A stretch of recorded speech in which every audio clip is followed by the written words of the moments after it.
Olá, alunos! Sou a professora Marcela, sejam bem-vindos a mais um vídeo a respeito da disciplina de gestão ambiental. No vídeo passado, nós ainda estávamos falando a respeito do Código Florestal Brasileiro. E hoje, dando continuidade a esse assunto, nós vamos falar a respeito do controle e uso do fogo, segundo o Código Florestal, ok? Bem, então nós temos aqui, da proibição do uso do fogo e do controle dos incêndios. Por quê? Isso é uma questão até mesmo muito atual. Tivemos muitos relatos aí, também matérias, da época de seca. Vocês sabem que a época de seca no Brasil, o clima ele é bem, às vezes, agressivo em algumas regiões, que propicia a questão do fogo, tá? É claro que você tem a possibilidade desse fogo ter sido criado de forma natural, às vezes a mata está muito seca, cai um raio, começa a pegar fogo, ou até mesmo de forma aí humana, da atividade humana, intervenção humana, tá? Para devidos fins que nós vamos falar aqui também, tá? Bem, então esse é o capítulo 8º, acho que é isso, ou nono, acho que é nono. Bem, artigo 38. É proibido o uso do fogo na vegetação, exceto nas seguintes situações. Claro, é crime, Quando você vê uma mata, mas isso você vê muito em vários municípios, assim, você vê que às vezes você tem terrenos baldios, E as pessoas precisam cuidar, e devido às leis de perímetro urbano, as leis municipais ou estaduais urbanas, que você precisa, por exemplo, cercar o seu terreno, você precisa cuidar dele por calçada, Então, e muitos, às vezes, para não precisar pagar alguém para capinar e tudo mais, o clima já está muito seco, vão lá e põe fogo para reduzirem o mato, Que se alguém pegar, se a polícia pegar, essa pessoa vai com certeza, sofrer punição, tá? Isso também é perímetro urbano, mas considerando aqui que o nosso país, ele tem uma vegetação e uma diversidade, muito grande em flora, isso não ocorre às vezes, é claro que ele ocorre um pouco mais, às vezes no cerrado, Mas nós temos também ações vindas do quê? Da intenção da pecuária, tá? De abrir passo ou até mesmo desmatar, tá? Para poder explorar, No caso, nós tivemos aqui um índice muito alto, aí nos últimos anos, da questão de imagens de satélite mostrando aí o avanço das queimadas, pelo Brasil, Então, esses últimos anos foram, assim, recordes em termos de queimadas, tá? Nas nossas florestas. Bem, em locais ou regiões cujas peculiaridades justificam o emprego do fogo em práticas agropastoris, então isso é uma prática comum entre quem pratica agricultura, tá?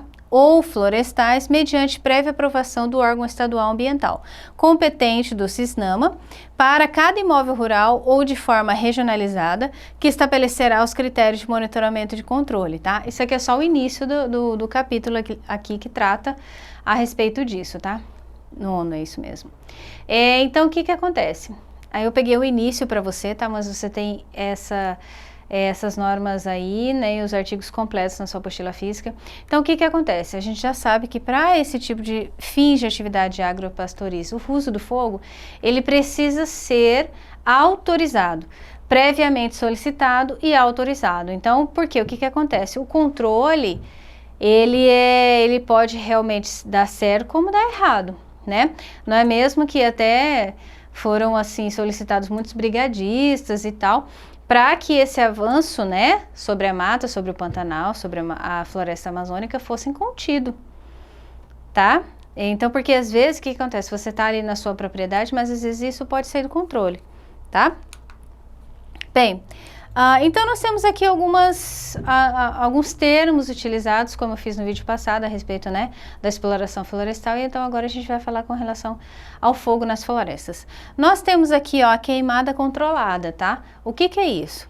É o emprego do fogo como fator de produção e manejo em atividades agropastoris ou florestais, para fins de pesquisa científica ou tecnológica em áreas com limites físicos previamente definidos. Então, essa queimada controlada, indica, João, como o nome já diz, é que você vai realmente fazer propositalmente, né?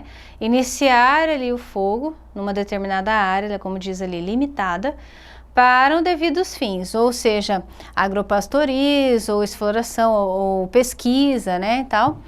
Bem, o uso do fogo através da queima controlada é admitido como fator de produção e manejo agrícola, que eles falam muito, às vezes, para renovar, né, o solo. Com o fator de produção de manejo agrícola, pastoril e florestal e para fins de pesquisa científica e tecnológica, desde que observados os critérios estabelecidos do critério, né, de 2010 e regulamenta a lei estadual número... Isso que eu queria chamar a atenção para vocês. As leis estaduais, municipais, elas variam de acordo, claro, com as especificidades de cada local. Como eu falei para vocês, o Brasil, e você já sabe disso, nós temos, assim, variados tipos de relevo, variados tipos de formações geológicas, variados tipos de climas, né? E variados tipos de flora e fauna. E principalmente variados tipos de ecossistemas e biomas. Então, você precisa considerar isso para que você procure ou seja instituído uma lei municipal ou uma lei estadual com relação ao combate ao fogo aí na exploração florestal, ok? Ó, aqui tá dizendo bem, ó, como que é, né? Então, na verdade, ele usa o fogo contra o fogo aqui. No próximo slide nós vamos falar assim. Na queima de expansão, os brigadistas queimam faixas de vegetação, como tá aqui, ó, tá? Faixas de vegetação seca para expandir a margem de segurança, né? Aqui eu peguei isso de uma reportagem, tá? Para o fogo poder caminhar, ele precisa de combustível. O combustível é a própria vegetação. Então, isso são alternativas e técnicas utilizadas aí na condução dessa queima controlada, tá? Na prática, né, como que é essa queima de expansão? O fogo queima pequenas faixas de terreno, como tá aqui, para eliminar a vegetação que é combustível para incêndio.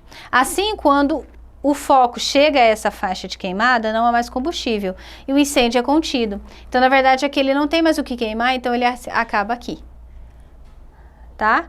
Mas você vê que aqui é uma área que está bem controlada, que você vê que é uma área plana, né? Não é uma área de morro, nem de serra, né? Então, você vê que aqui essa condução ela está um pouco mais tranquila, né? Bem, no Brasil, os focos e queimadas, né, se concentram mais na região centro-oeste e algumas partes da região norte e nordeste. O monitoramento das queimadas no país é realizado pelo INPE, que é o Instituto Nacional de Pesquisas Espaciais. Como que é feito isso? Ou você pode, isso você pode também acessar, tá, pessoal? Isso é gratuito. Você pode acessar ferramentas, instrumentos como nós temos hoje, por exemplo, o Google Earth, ou até mesmo o site do INPE, e buscar lá porque você tem alguns satélites que fornecem imagens gratuitamente. Então, você pode fazer essa análise progressiva, é uma alternativa, é um recurso, tá? Se você for analisar essa área progressiva, por exemplo, quanto foi queimado ou a situação da área, né, visto da imagem de satélite, né? No ano de 2015, aí depois você vai fazer 2020, aí quando chegar em 2025 você faz também. Você pode fazer anual ou a cada, né, 2, 3 anos, e você vai conseguir obter essas imagens e você vai conseguir rastrear essa margem comprometida aí, ou até mesmo essa área de desmatamento, ou até mesmo seja por exploração ilegal de madeira ou até mesmo causada pelo fogo descontrolado, tá? E até mesmo faixas de recuperação pós-desastres, tá? Então você pode utilizar também essas imagens espaciais do INPE, né? Por exemplo, quando nós tivemos ali o rompimento das barragens, né, de Mariana e Brumadinho. Então, como é que se controla? Como é que tem essa ampla visão do estrago? Tudo através de imagem de satélite. Algumas pessoas, né, optam também para não fazer, porque você precisa de uma área, se você for cobrir uma área muito grande, né, aí você usa essa imagem de satélite. Mas se for uma área menor, você pode muito bem fazer isso através de um drone, tá? Também é um instrumento aí novo, né? Que é os VENTs que a gente fala, né? Que é veículos aeromotores não tripulados, tá? Que são bastante usados na questão ambiental, tá? Monitoramento, você utiliza esses instrumentos para inúmeros fins em questão de terreno, em questão de território, em questão de, no combate aí, tá, aos problemas ambientais, eles são muito utilizados, tá? Já nos casos das áreas rurais, os órgãos estaduais podem ser acionados para dar esse suporte. Os proprietários rurais precisam ficar atentos ao período apropriado para realizar as queimadas controladas, como eu já falei para vocês. Então tem um período de seca, é claro, que você está ali um período de seca, você sabe que a vegetação ela já está ressecada, o solo também, não chove há muito tempo, então você vai iniciar uma queimada ali, provavelmente que esse estrago seja maior do que realmente se imagina, né? Então você tem um período, além de pedir essa autorização, você ainda tem um período propício para que isso aconteça. Tá? Isso porque o efeito do fogo sobre a vegetação pode variar em função das condições ambientais no momento da queima, tá? Por isso que às vezes você tem uma dificuldade, né, até mesmo os brigadistas e tudo mais, tem dificuldade em apagar o fogo, em conter o fogo nessa época de seca, porque ele se alastra muito mais rápido, né, porque as árvores, as folhas estão secas, a cobertura do solo, né, que é a matéria orgânica, ela está muito mais ressecada, então ela se alastra muito mais rápido. Tá? Bem, pessoal, a próxima parte nós vamos falar sobre o incentivo à preservação, ainda pertencentes ao Código Florestal, ok? Muito obrigada, bons estudos, até a próxima.